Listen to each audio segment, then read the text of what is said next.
We've seen rather shocking images of protesters, some of them armed, calling for their states to reopen. The president on Friday said these are very good people who simply want their lives back. Our next guest has a very different perspective. Tom Ridge, the former governor of Pennsylvania, the first secretary of Homeland Security, writes this, and let me read it to our viewers. In recent days, we have seen images of Americans carrying weapons as part of their protest to immediately reopen society. What are they planning to do? Shoot the virus with their AR-15s? These self-absorbed and selfish Americans complain they are irritated, anxious, bored, upset, unhappy that their lives have been affected by this temporary restraint on their freedoms. Tom Ridge is joining us right now. Mr. Secretary, thanks so much for joining us. And I said, you're a veteran. You say these protests dishonor the sacrifices that veterans have made. Tell us why.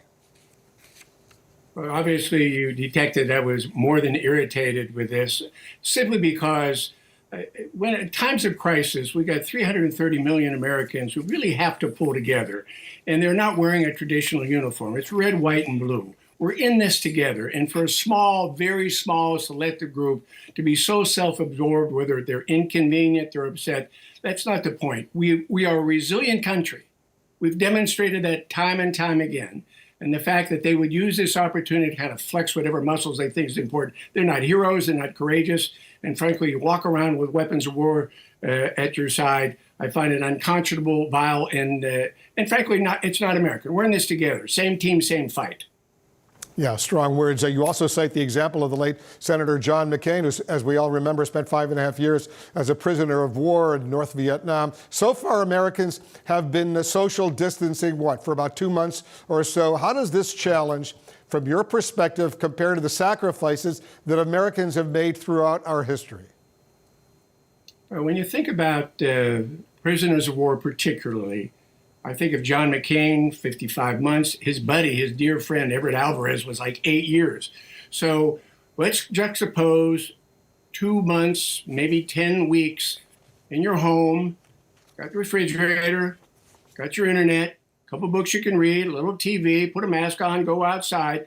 Now let's compare and contrast that with the men and women who have been prisoners of war in this country in support and defending this country for literally decades. It pales. I mean, there is absolutely no comparison, and it's just so inappropriate. I don't know what they expect to accomplish. And the notion that you would show up in a legislative body to try to intimidate in the United States of America, to intimidate political figures. You know, in this country, we don't formulate and execute policy at the point of a gun. And these individuals need to be reminded of that.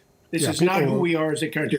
We'll get through this. Yeah, I'm sure we will eventually. And, you know, not only people in the United States are watching what's going on, people all over the world are wondering what's going on in the United States right now when they see these kinds of images.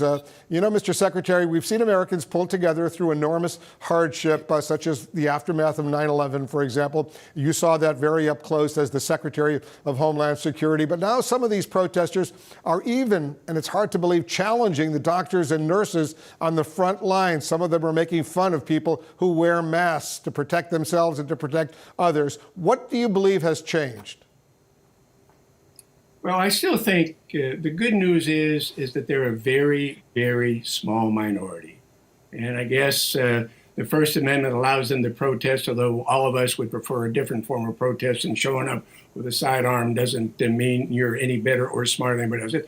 The good news is Americans have, I think, by and large, responded beautifully. The good news is that Americans are trying to help one another. The good news is, and here's what I would say to these protesters. You think you're tough, you think you're smart, you're courageous. How tough, smart, and more importantly, how heroic and courageous are you?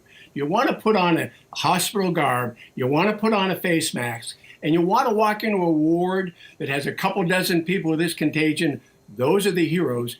Those are the heroines. They're driving ambulances. They're taking you to the hospital. They're treating you as nurses and doctors. Those are the heroes and the heroines. And so instead of focusing on some of these folks, the distant edge, I think we ought to be grateful we have so many Americans who said, your life is important to me. Even though I'm at risk, I'm going to do all I can to save your life and your community's life. Those are the heroes and heroines. We got to be very proud of them. Well, they are the heroes and the heroines, and they're risking their own lives to save other American lives, and we're so grateful to all of them. When President Trump says some of these protesters, as we saw at Lansing, Michigan, the state capital, in his words, are very good people, and tells Governor Gretchen Whitmer of Michigan to make a deal with them, what was your reaction when you heard that? Disbelief. I mean, the notion that my president would show up and say it's okay for people armed with firearms would try to intimidate, regardless of Republican and Democrat, try to intimidate people in order to effect a change in their lives because they're inconvenienced or unhappy. No, don't get me wrong. There's a lot of economic pain out there. There's a lot of suffering. I don't think that motivated most of those people there. So I thought it was absolutely unconscionable that we would embrace that kind of tactics, that kind of approach. Listen, everybody's doing their part in order to work our way through this. From folks at CDC and NIH, the hospitals across the board, they weren't doing their part. It was a disruption. It was more than it was a disruption, and we don't need that. So when I just don't quite understand why we would anybody would view that as anything heroic or courageous as a country we go about combating this pandemic. Very quickly, because we got to run, but you were governor of Pennsylvania. Could protesters armed with AR-15s, for example, assault weapons, show up in the state capitol and protest? Well, I think there's different states. As you know, Wolf, allow individuals to do that. The Second Amendment, we've protected for a long time. But it's so selfish. It's so self-absorbed. It's kind of this macho image we're going to show. What are they going to do?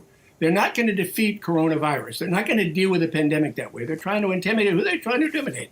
I dare say, I don't think the Michigan governor was intimidated. I doubt if other legislators will be intimidated. I think we ought to just put them aside, focus on the good work that so many million Americans are doing, and just ignore that extreme fringe. And shame on them for being so disruptive. We got more important things to do. Worry about their egos being inflated because they show up carrying a firearm.